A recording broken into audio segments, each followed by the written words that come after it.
Hello guys, ito po si Amira, ito po si papa ko, ito si mama ko masipag,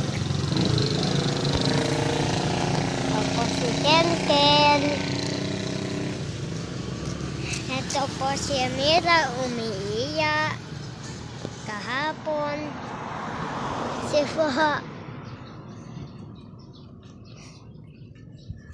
gusto niya dumadede tsaka ng stiko, gusto niya siya po ng stiko kasi po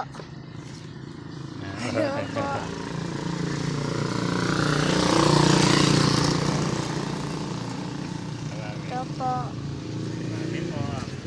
ito po yung siya namin tsaka si mama ko masipag nung katabi namin lang siya tindahan. Bye guys.